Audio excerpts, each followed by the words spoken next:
Chinatown'dayız, Çin mahallesindeyiz ve sizin için Chinatown'da yapılacak ilk 7 şeyi anlatacağız arkadaşlar. Ne yapıyoruz Tuğba bugün? Arkadaşlar bugün Çin mahallesinde bol yemeli içmeli, değişik şeyler tatmalı ve gezmeli, görmeli çok hoş bir gün olacak. Hava güneşli şansımıza ama hakikaten buz gibi. Londra'nın bu zamanları biraz soğuk oluyor.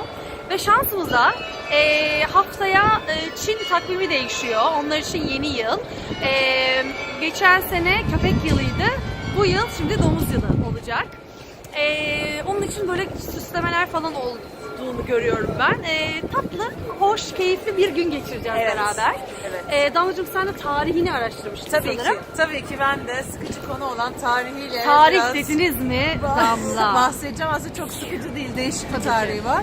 Hayır, tarih her zaman güzel. Zaten şeyde bahsedeceğim ufak ufak ara ara. Sizi çok sıkmadan. Chinatown'da ne yapılır? Başlayalım. Hadi.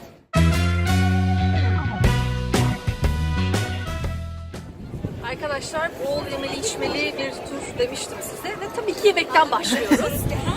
Şurada gördüğünüz minik balıklardan yiyeceğiz.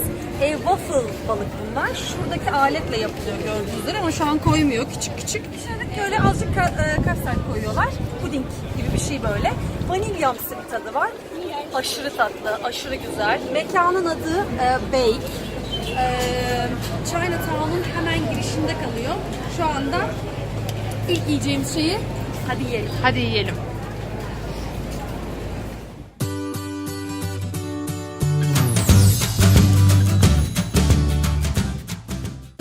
Burada da bakın bunlar da bir diğerleri. İçi arkadaşlar şu Nutellalı. O da çok iyi gözüküyor. Gördüğünüz gibi waffle arasına Nutella koymuşlar. Aldık. Evet. Bunun ismi small taiyaki yani küçük taiyaki diye geçiyor. Damlacığım lütfen. Almaz mısın? Evet. Böyle minnoş. Minnoş balık. Bunları söylediğim gibi şöyle yani puding gibi demiştik ya. İncecik, evet.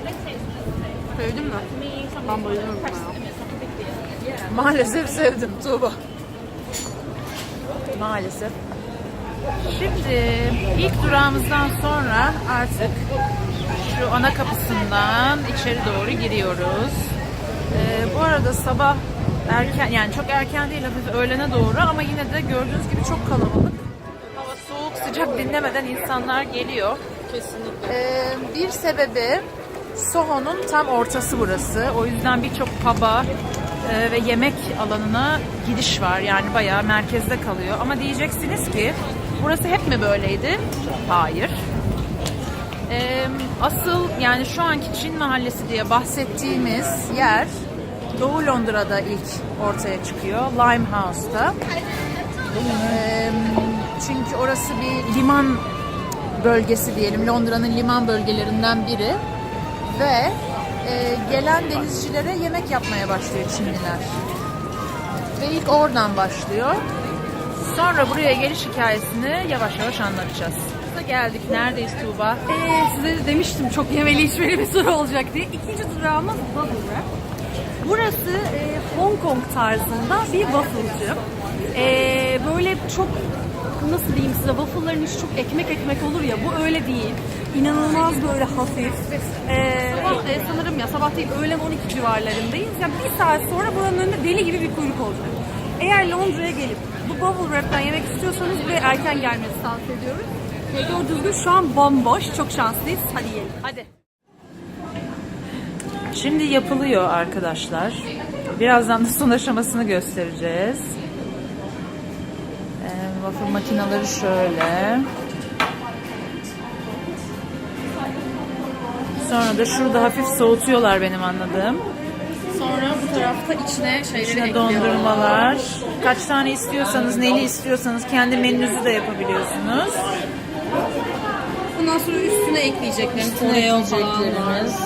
Evet. Çileklerimiz orada. Çilekler hazır. Biz de buranın en çok satış yapan Deluxe Lover diye bir şey var. Yani çilekli tabii ki.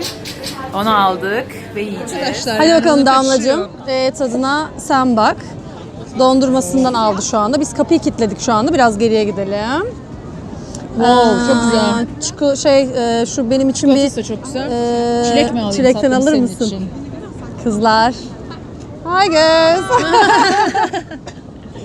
Diyorum. Bunu yemeden Londra'dan Buradan geçmeyin arkadaşlar, çok güzel. no. Şu an gerekli olan enerjiyi alıp devam edeceğiz. Kesinlikle. Hadi. Tamam. Şimdi en son şeyde kalmıştık. Doğu Londra'da gelen denizcilere yani gelen işçilere yemek yapıyor Çinliler. Onunla başladık. Sonra asıl şu anki Soho'daki yerine bu mahallenin taşınması o meşhur 1666'daki Londra yangınıyla başlıyor diyeyim. Yani o sebep oluyor. Doğuda Tower of London'dan batıdaki Temple ve kuzeydeki Moorgate'e kadar bir alan 1666 yangınıyla yerle bir oluyor. Yaklaşık 70 bin, 80 bin ev kül oluyor. Ve ondan sonra oradaki bu kültürü devam ettirmek istiyor Çinliler ve bir yer arayışı başlıyor. Yani bu tip yemek yerlerini nereye taşıyabiliriz diye. Ve o sırada askerleri eğitmek için kullanılan tarla alanında yürüyoruz şu an.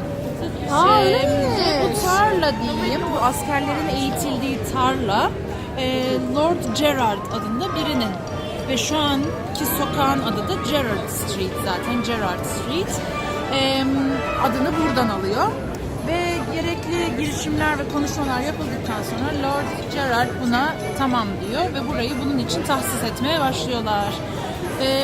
İnşaatı ve bu tip yani bu sokağın yapılması 1685'te bitiyor. Vay, bayağı eski. Bakın burada başka bir kapı. Evet. Senin şey yapacağım. Burada da başka bir kapı var. Bir de biz az önce arkadaşlar şu kadar yolu geçtik gördüğünüz üzere. Yani bir sürü kapısı var buranın. Tek kapısı var gibi düşünmeyin. Biz M&M'in oradaki kapıdan girdik. Evet, 1685'te bu sokak şu an üstünde yürüdüğümüz Gerard Street tamamlanıyor. Sonrasında birkaç market açılıyor ve bir mezba açılıyor ve ondan sonra da zaten burada hareketlenme başlıyor. Evet, burası da bir market mesela arkadaşlar. İçindeki çoğu ürün tabii Çince. Ben biraz zorlanıyorum bir şey alırken. Burayı sadece göstermek istiyorum arkadaşlar. Burası hakikaten buranın en iyi ördekçisi. Çok iyi ördek yapıyor. Onu söylemek istiyorum. Evet Damlacığım, sendeyiz canım. Bendesiniz. Soho bölgesi şu anda yürüdüğümüz bölgenin bir kısmı tabii Soho. Bir asır içerisinde çok popülerleşiyor. Politikacılardan şairlere, yazarlara, ressamlara kadar birçok insan buraya gelmeye başlıyor. Ve burada meşhur bir pub var, The Turk's Head. Orada buluşuyorlar ve bizim tabirimizle memleket kurtarma davasına, işte politik konuları falan burada konuşuyorlar. Ben bunu okurken dedim ki yani bu pub'un adı neden Turk's Head? Çünkü birkaç yerde daha gördüm. 2 tane sonuca rastladım. Biri Turk's Head diye bir gemici düğümü var. Bundan olabilir ama daha çok Haçlı seferlerinden dolayı bu ismi alabileceğini söylüyor araştırdığım kaynaklar. Peki bu nedir? Hakikaten bu nedir arkadaşlar? Ben de bilemiyorum şu anda. Değişik meyveler. Korean diyor. Bunu da ilk defa gördüm. Şu anda buranın gene bir marketindeyiz. Tabii ki bir pazar bulduk kendimize. Burada her şey var. Şunu da kesinlikle bilmiyorum. Çekirdeklerine bak. Acaba yenebiliyor mu çekirdekleri? Badem gibi. Büyük bir ananasımsı bir şey. Evet. Yine Ördekler ama ördeği nerede yiyeceğinizi artık biliyorsunuz gençler. Bunu gösterdik. Devam edelim. Şimdi şöyle 50'lerde artık iyice buraya taşınıyor Çin mahallesi. 60'larda on binlerce insan gelmeye başlıyor ve özellikle Hong Kong daha o zaman Birleşik Krallık'ta Hong Kong'dan ve uzak doğudan gelen İngiliz askerlerinin bu Çin yemeğini bildikleri için bu yemekten yemek istiyorlar. Ve o yüzden de bununla beraber insanlara böyle bir market açılmış oluyor diyeyim.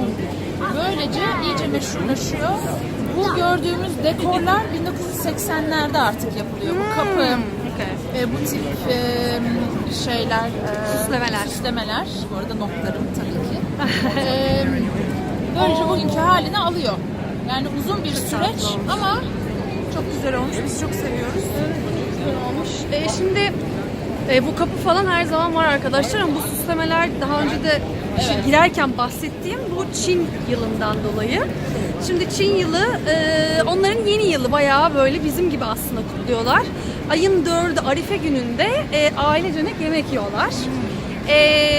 Araştırdığım üzere Güney Çin tarafı yemeklerinde, yani bu aile yemeklerinde bizim yılbaşı yemeğimiz gibi tavuk ve balığı tercih ederken Kuzey tarafı ise dumpling denilen o böyle börek hamurumsu gibi bir şey. Bunu yiyeceğiz bugün. Kuzey Çinciyim arkadaşlar. Bugün yiyeceğiz bunu arkadaşlar. Onu yiyorlarmış yemeklerinde. Kırmızı ana tema. Çünkü hani bolluk, şans. Bereket. Evet, onları getirdiği için burada da kuşlar yani alçak uçuş yapıyorlar. Onun için böyle herkes evine mutlaka kırmızı bir şey alırmış Damlacığım. Bu şans getirirmiş. Mutlaka herkes alırmış. Zaten bütün gördüğünüz Senin gibi. şapkan, benim rujum. Biz de bugün Bugün hazırız. Biz bugün kırmızıyız. Onun haricinde böyle evlerini temizlerlermiş. Aynı bizim gibi, çünkü yeni bir yıla başlıyorlar. Hani temizlik, şans, işte böyle ne o? Yeni Bereket. enerji, iyi Evet, enerji aynen gelsin. öyle. Tamamen ondan. Bahar Herkes de temizliği bunu bizim yaparmış. Burada da şöyle arkamdan göstermek istiyorum. Balonlar yeni asıyorlar. Şöyle. Çok tatlı. Evet, şimdi Evet, şimdi ne yapıyoruz? biz kozmetikçiye doğru yol alıyoruz.